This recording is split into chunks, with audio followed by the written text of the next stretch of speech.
முன்னொரு காலத்தில் திண்ணன் என்ற வேடன் ஒருவன் இருந்தான். அவன் காட்டில் இருந்த ஒரு சிவலிங்கத்தின் மீது அளவற்ற அன்பு வைத்திருந்தான். அவனுக்கு ஆகம விதிகளோ மந்திரங்களோ தெரியாது. அவன் காட்டில் தனக்கு கிடைத்த இறைச்சியை சிவனுக்கு படைத்தான். தன் வாயில் சுமந்து வந்த நதி நீரால் அபிஷேகம் செய்தான். ஒருநாள் அவனது பக்தியை உலகுக்கு உணர்த்த சிவன் ஒரு திருவிளையாடல் புரிந்தார். சிவலிங்கத்தின் ஒரு கண்ணிலிருந்து இரத்தம் வழிந்தது. இதை கண்டு பதறிய திண்ணன் மூலிகைகளை போட்டு பார்த்தான். இரத்தம் நிற்கவில்லை. உடனே கண்ணுக்கு கண் என்ற பழமொழி நினைவுக்கு வர தன் அம்பால் தன் ஒரு கண்ணை தோண்டி எடுத்து லிங்கத்தின் கண்ணில் வைத்தான். இரத்தம் நின்றது. மீண்டும் ஒரு சோதனை. அடுத்த நிமிடம் லிங்கத்தின் மற்றொரு கண்ணிலும் இரத்தம் வடியத் தொடங்கியது. தன்னிடம் இருந்த ஒரு கண்ணையும் எடுத்துவிட்டால் லிங்கம் எங்கே இருக்கிறது என்று தெரியாமல் போய்விடுமே என யோசித்தான்.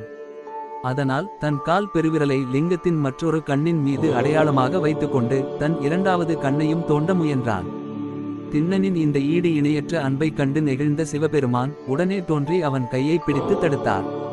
அவனுக்கு மீண்டும் கண்கள் வழங்கி, நில்லு கண்ணப்பா என்று அழைத்து